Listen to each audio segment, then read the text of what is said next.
Imagine waking up not to the sound of an alarm clock, but to the itch of lice crawling in your hair and the stench of damp straw beneath you. Life in Tudor England was not a matter of thriving, it was a matter of surviving. While people today worry about emails, commutes, or bills, the average Tudor woke with one single thought. Will I make it through the day alive? The home itself was already working against you. Walls were drafty, floors muddy, and your bed was nothing more than a sack of straw crawling with insects. Clean linen was a luxury almost no one could afford, so weeks, sometimes months, passed before sheets were changed. The air inside was choked with smoke from open fires, yet there were no chimneys in most houses, just a hole in the roof. Breathing meant inhaling soot, ash, and the damp smell of livestock, because animals often slept under the same roof as the family. This was not an accident. It was necessity. Pigs, chickens, and goats provided warmth in winter, but they also brought fleas, ticks, and disease.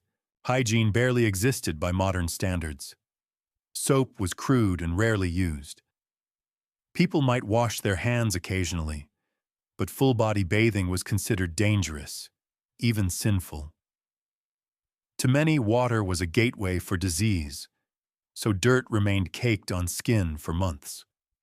Clothes, rarely laundered, absorbed sweat, grease, and filth until they reeked. Simply being alive in Tudor England meant living in constant contact with rot and infection. Then came breakfast, a meal more dangerous than it sounds. Forget coffee or tea? Both were unknown luxuries. Instead, most people drank ale because water was so contaminated that it was almost a death sentence to drink it. But ale itself was risky.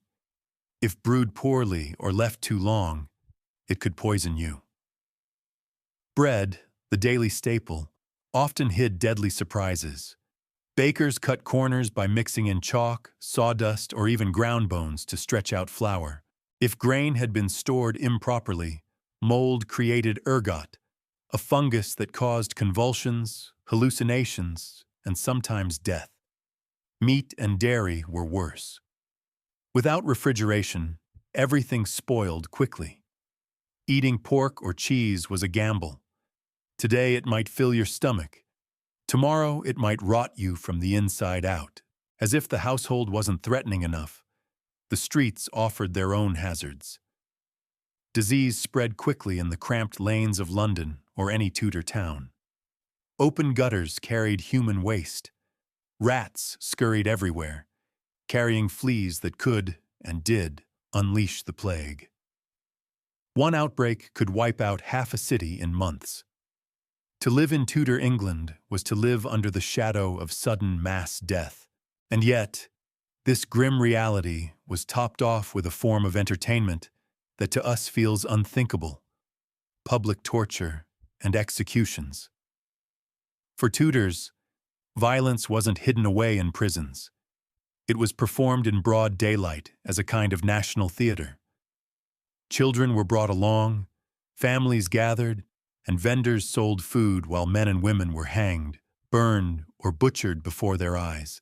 A hanging was considered routine, almost dull. The real spectacles involved drawing and quartering, where a condemned traitor was hanged until nearly dead, then cut open, his organs pulled out, and his body hacked into pieces.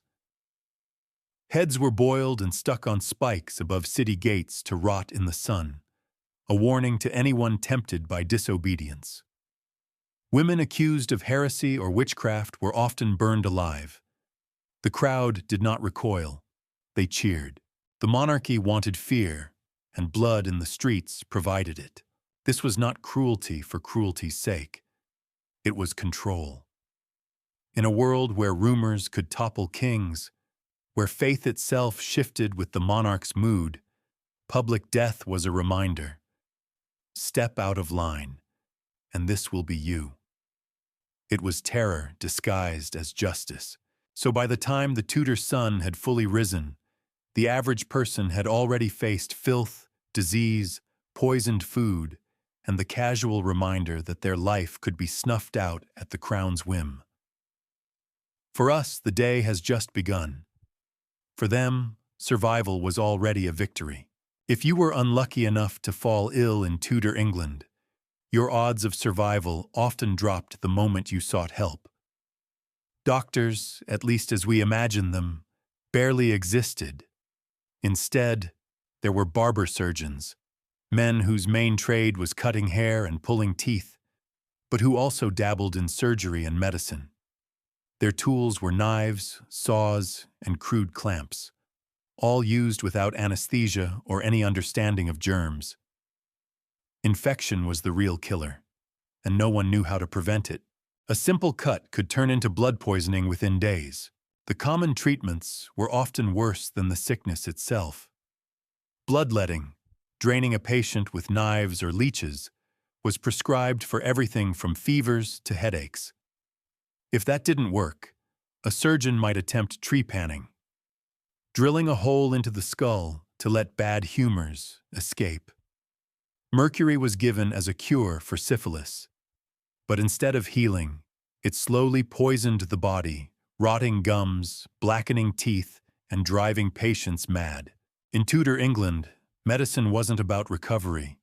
It was a desperate gamble where the cure might kill faster than the disease. Yet medicine wasn't the only institution stacked against survival. The law itself was another looming danger. Tudor England had over 200 crimes punishable by death, many for offenses we would consider minor today. Stealing a loaf of bread, poaching a rabbit, even cutting down the wrong tree could see you hanging from the gallows. Justice wasn't blind. It was designed to terrify. Worse still was the ever-present specter of treason. Under Henry VIII and his successors, treason became whatever the monarch said it was. Speak out of turn, question the ruler's marriage, or even fail to show enough enthusiasm for a royal decree, and you might be branded a traitor. Trials were rarely fair. Confessions were often dragged out under torture, with suspects stretched on the rack until joints popped or crushed beneath weights until their ribs broke. Once accused, your fate was almost sealed.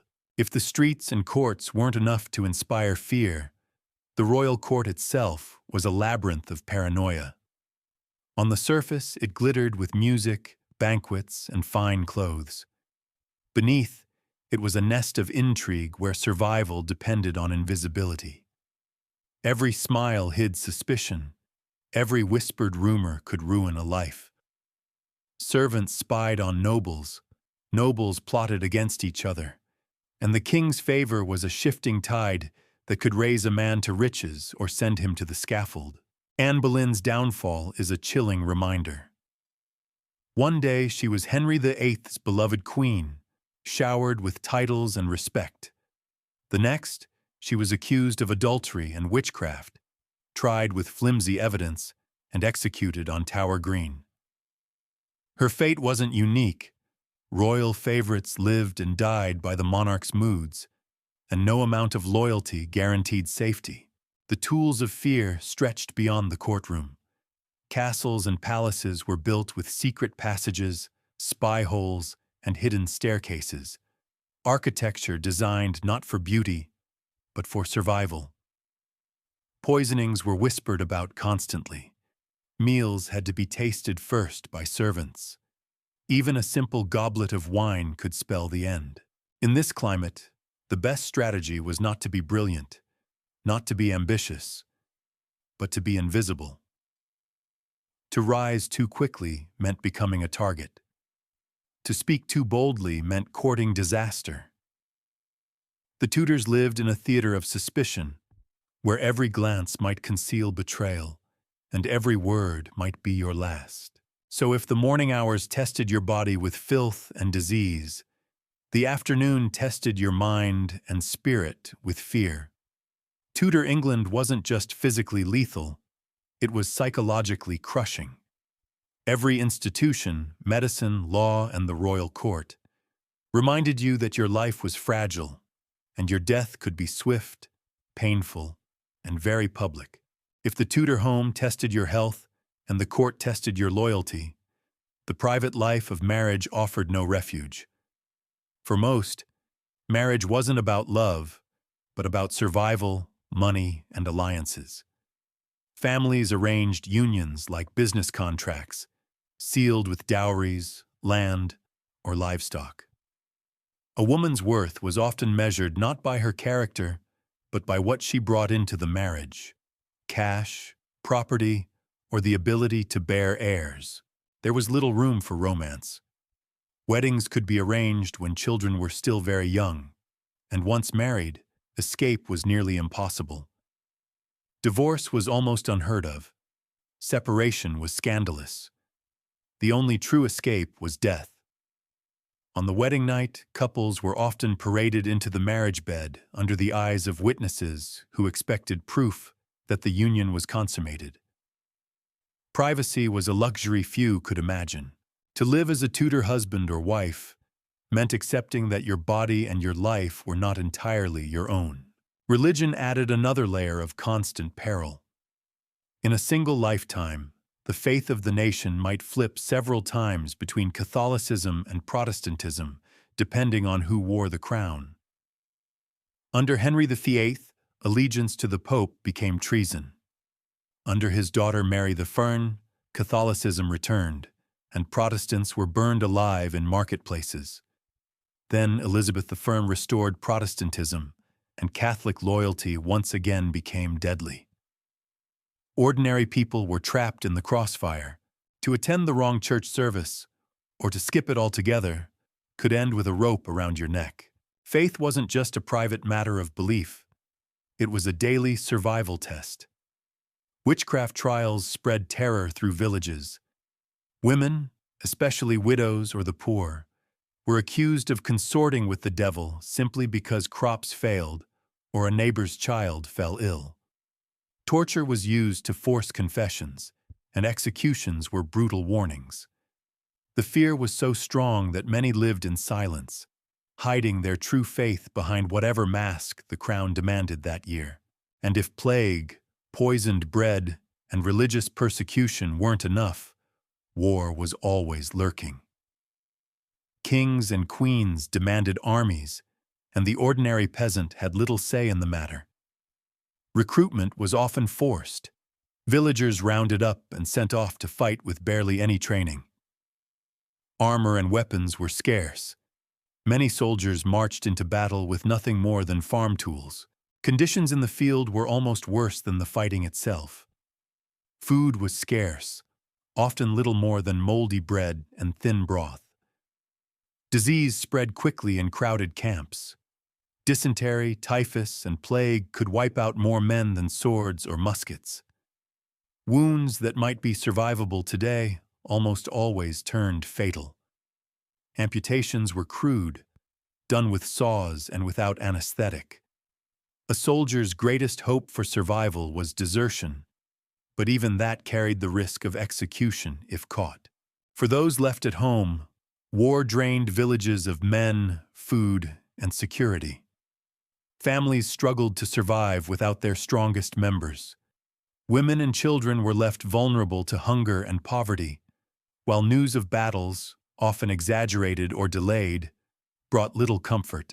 By sunset, the Tudor day had tested every aspect of human endurance. Home life offered disease and hunger. The streets offered filth and executions. Medicine and law promised more pain than healing. Marriage bound people into lifetimes of obligation, while religion and politics turned neighbors into informants and friends into enemies. Even war, meant to defend the crown, was often nothing more than another way to die far from home. And yet, people endured. They tilled their fields, raised families, told stories by firelight, and tried, despite the odds, to find moments of laughter and comfort. Perhaps that was the most remarkable survival of all. When compared to our modern comforts, clean water, safe food, medicine that heals instead of harms, the world of Tudor England feels almost unrecognizable. But to them, it was life. To survive a single day was not taken for granted. It was a victory wrestled from filth, fear, and fire. Thank you for staying with us through this journey into the harsh reality of Tudor England. If you enjoyed uncovering the hidden struggles and dark truths of the past, don't forget to support the channel. Please give this video a like, share it with friends who love history, and most importantly, hit that subscribe button so you won't miss our next deep dive into the forgotten corners of the past. Your support helps us bring more stories like this to life. See you in the next episode.